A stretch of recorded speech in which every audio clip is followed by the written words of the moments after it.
மகிழ்ச்சியின் சத்தம் வழங்கும் அனுதின தேவமன்னா. Voice of Joy presents Daily Manna by Reverend A. Benedict.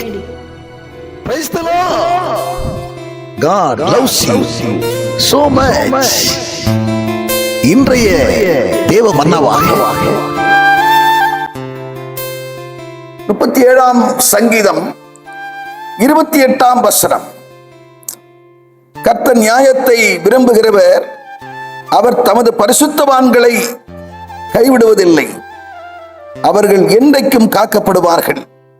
துன்மார்க்கருடைய சந்ததியோ அறுப்புண்டு போகும்.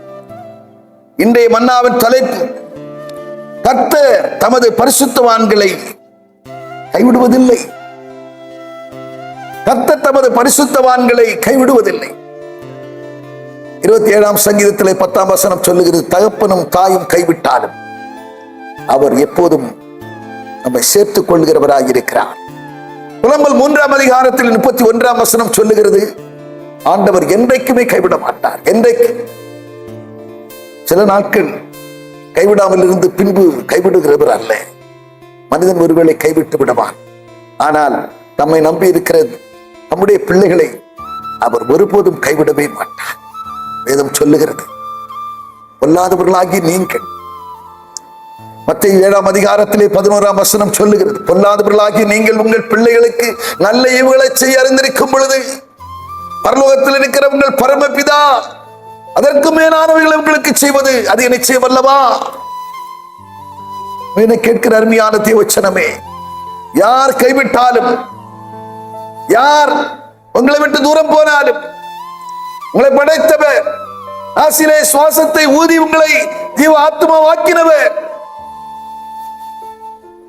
ஒருபோதும் அவர் நம்மை கைவிடவே மாட்டார்.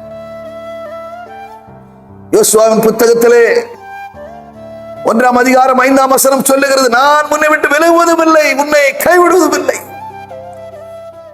கைவிடாமல் காத்து நடத்துகிற சர்வ வல்லமை உள்ள தேவனாய் இருக்கிறார். உபாகம் 4ஆம் அதிகாரத்திலே 30-31 வார்த்தைகள் சொல்லுகிறது, நீங்கள் அவரிடத்திலே திரும்பி உடைய வார்த்தைகளை கை கொண்டு நடப்பீர்கள் என்று சொன்னார். உடைய வார்த்தைக்கு செவி கொடுத்து உடைய வார்த்தைப்படி நடப்பீர்கள் என்று சொன்னார். அவர் உங்களை விட்டு விலகவும் மாட்டார், உங்களை கைவிடவும் மாட்டார், உங்களை அடிக்கவும் மாட்டார் என்று வேதம் சொல்லுகிறது. 9ஆம் சங்கீதத்திலே 10ஆம் வசனம் சொல்லுகிறது, அவர் தம்மை தேடுகிறவர்களை கைவிடுவதே இல்லை. ஆம் பிரியமானவர்களே, கர்த்தரை தேடுங்கள், அவருடைய வார்த்தைக்கு கீழ்ப்படியுங்கள், அவருடைய வார்த்தைக்கு இணங்குங்கள், மனம் திரும்பி அவரை ஏற்றுக்கொள்ளுங்கள்.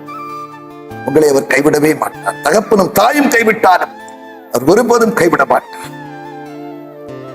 பரிசுத்தவான்களை, அதிலும் தமது பரிசுத்தவான்களை கைவிடவே மாட்டார் என்று வேதம் சொல்லுகிறது. வேதாகமத்திலே 106ஆம் சங்கீதத்திலே 16ஆம் வசனம் சொல்லுகிறது, மோசேயின் மேலும் தம்முடைய பரிசுத்தவான் ஆகிய ஆரோன் மேலும் என்று சொல்லப்பட்டிருக்கிறது. அவருடைய பரிசுத்தவான்கள் என்று எங்கெல்லாம் வருகிறது, அங்கெல்லாம் பரிசுத்தவான்கள் என்று வரக்கூடிய இடத்தில் எல்லாம் அவருடைய தம்முடைய என்கிற வார்த்தை கூடவே வருகிறதை நாம் பார்க்கிறோம். அவருக்கு என்று பரிசுத்தமாயிருங்கள், பரிசுத்தமாய் உங்களை காத்துக் கொள்ளுங்கள், நீங்கள் உங்களை பரிசுத்தம் பண்ணி கொள்ளுங்கள், நாளை அற்புதங்களை காண்பீர்கள் என்கிற வார்த்தைப்படியாக பரிசுத்தமாய் நம்மை காத்துக் கொள்வோம். அவர் நம்மை கைவிடவே மாட்டார். பரலோக பிதாவே, நாங்கள் நம்மை துதிக்கிறோம், ஸ்தோத்தரிக்கிறோம். ஆண்டவரே, உம்முடைய வார்த்தைக்கு கீழ்ப்படிந்து மனம் திரும்பி ஏற்றுக்கொண்டவர்கள், பரிசுத்தமாய் தங்களை காத்துக் கொள்ளுகிறவர்களை நீ ஒருபோதும் கைவிடுவதில் என்று சொன்ன வார்த்தையின்படியாக கேட்கிறவருடைய பிள்ளைகளை கைவிடாமல் காத்தருள்வீராக. சோதனை காலத்திலும் அவர்கள் இக்கட்டு காலத்திலும் கைவிடாமல் நீ காத்தருள வேண்டும் என்று கர்த்தர் அர்ப்பணித்து ஜெபிக்கிறோம். இயேசுவின் நாமத்தில் பிதாவே, ஆமென்.